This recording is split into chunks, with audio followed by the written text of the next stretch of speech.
there is a relationship between kinetic energy and work. It's a very clear relationship that we can get from the third kinematic equation on your card. Vx squared equals Vx naught squared plus 2a sub x delta x. From Newton number 2, we know that a sub x is equal to f of x divided by m. And actually, this is the net force in the x direction divided by m. And so if we solve for, if we make the substitution for a sub x in, we get Vx squared equals Vx naught squared plus 2 times f net x divided by m via Newton number 2 times delta x. Delta x is the displacement. If we now multiply this whole equation by m over 2, then we get 1/2 mvx squared, put this term on the other side as well, minus 1/2 m vx naught squared equals f net x times delta x. And so if you look at the left side of the equal sign, that's a change in kinetic energy. And this is the net work, the work done by the net force in the x direction, and therefore we conclude that the work done by the net force in the x direction is equal to the change in kinetic energy. So let me give you two examples of that. Let's say you had 1 kilogram mass on a frictionless surface that has a horizontal force F of 2 newtons applied to it going to the right, and that we are interested in finding what the change in kinetic energy of that mass is when it displaces 3 meters to the right, parallel to the force that's being applied. And so from what we just said here, we know that the change in kinetic energy is the work done by F. F is the net force in the x direction here, and so that's very easy. It's just F times delta x, since theta is equal to 0, cosine theta is equal to 1. 2 newtons times 3 meters is 6 joules.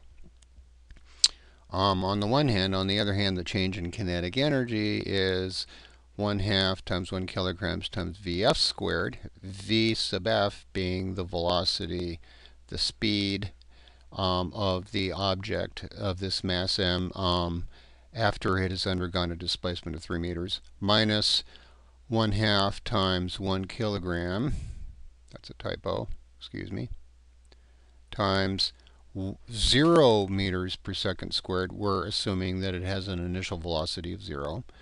And that's equal to 6 joules by this previous calculation. So we can now solve this for Vf squared. So Vf squared is equal to 2 times 6 divided by 1 kg.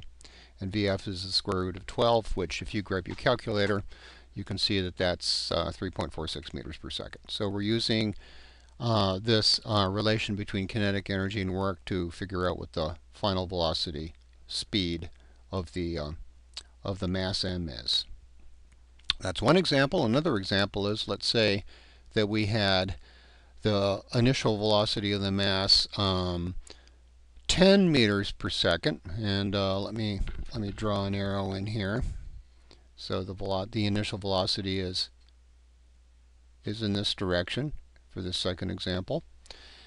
And anti-parallel to that, this same 2 Newton magnitude force is being applied. And so I'm interested in knowing what the kinetic energy of this mass m is after it has undergone a displacement of 3 meters anti-parallel to the force that's being applied. So we know that the change in kinetic energy is 1/2 times 1 times Vf squared. We do not know what Vf squared is yet, minus the initial kinetic energy, and that's going to be equal to the work done by the applied force, which is minus 6 joules. And so if we keep the final kinetic energy on the left-hand side and put this on the other side, the final kinetic energy is equal to the initial kinetic energy, that is 50 joules, minus the work done by this force F, 6 joules. That gives 44 joules.